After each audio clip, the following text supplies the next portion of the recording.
Bonjour, je vais corriger l'exercice 11 du TD10.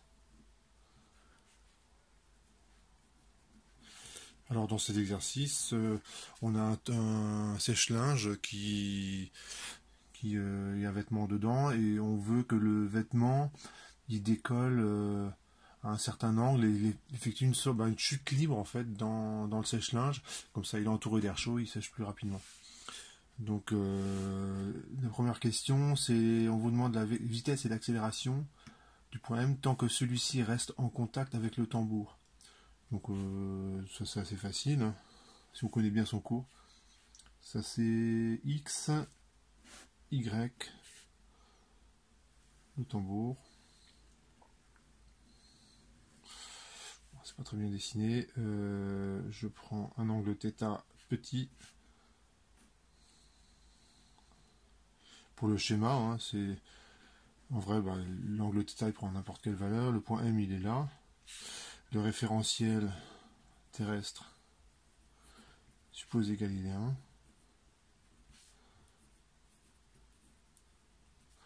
Le système, donc c'est le vêtement.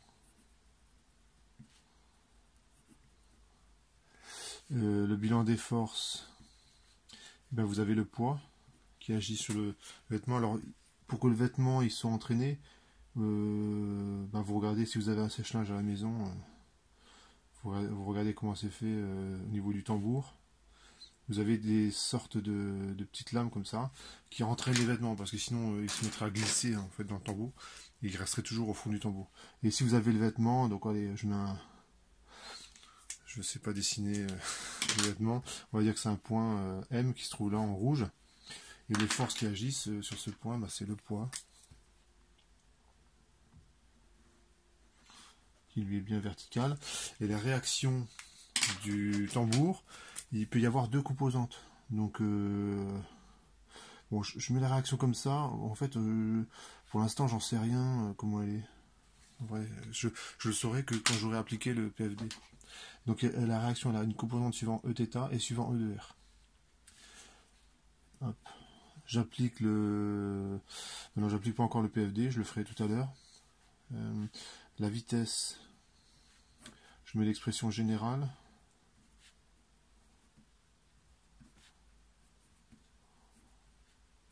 Accélération,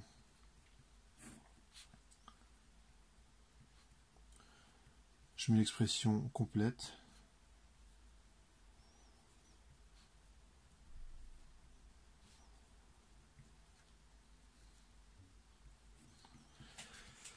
Et je simplifie. Donc la plupart des termes en fait sont nuls. Tant que le vêtement est en contact avec le tambour, petit r il vaut grand R exactement. Il se déplace pas suivant Z, hein, donc il reste dans le tambour. Ici aussi ça fait 0.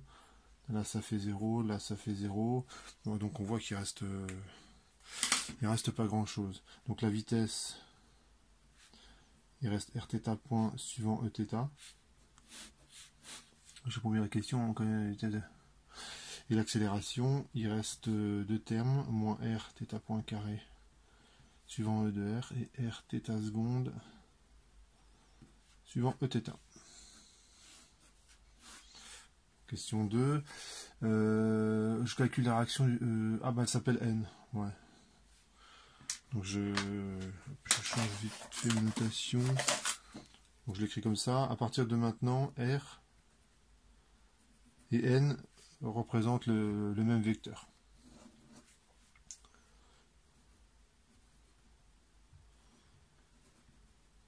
Voilà. J'applique, pour ça il faut que j'applique le PFD. Donc je l'écris ici. MA égale P plus R. Donc c'est toujours le truc, la partie qui prend le moins de temps.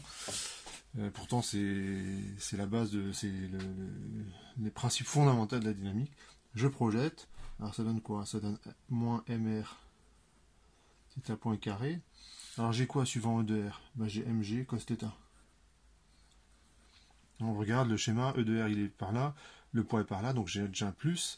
Ce que je constate, j'ai bien fait de prendre un angle θ petit, c'est que la projection du poids elle est quasiment suivant E de R, donc c'est cos θ. La réaction, le vecteur N, maintenant je l'appelle N, je sais qu'elle va avoir une réaction. Allez, je l'écris comme ça, mais je sais déjà que ça c'est négatif.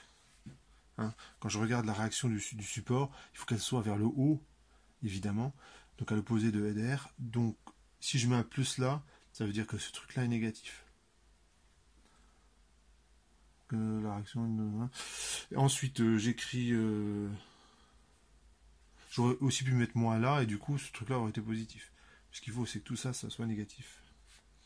Alors le poids, sauf erreur, j'ai moins mg sinus θ. On regarde le schéma.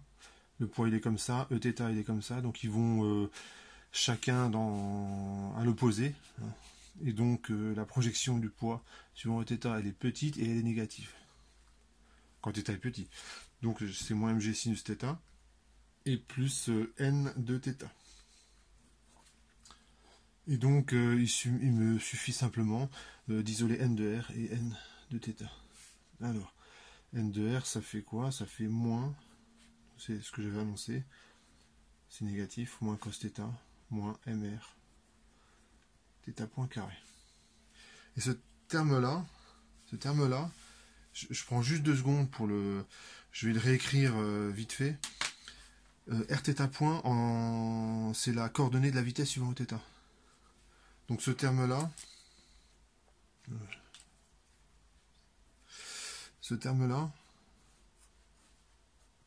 vous y réfléchissez 2 secondes, c'est mv carré sur r.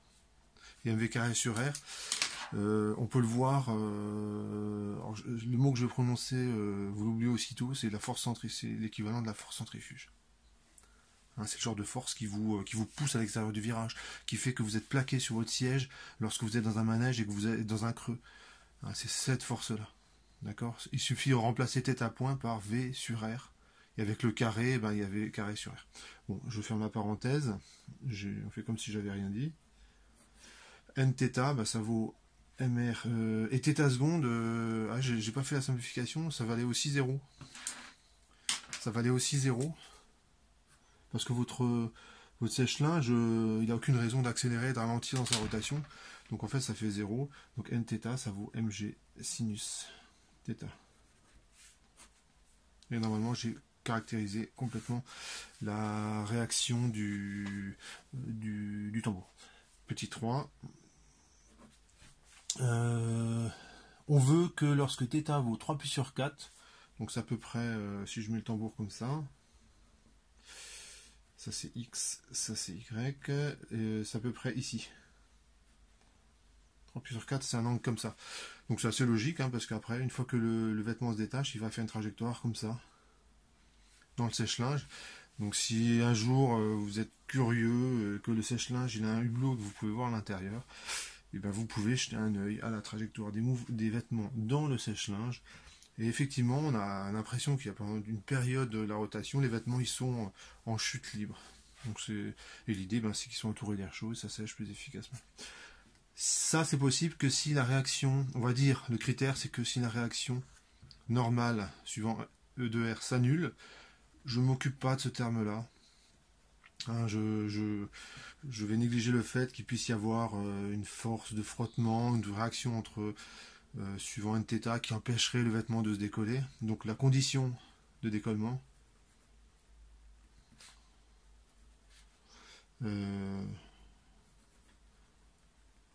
c'est n de r égale à 0.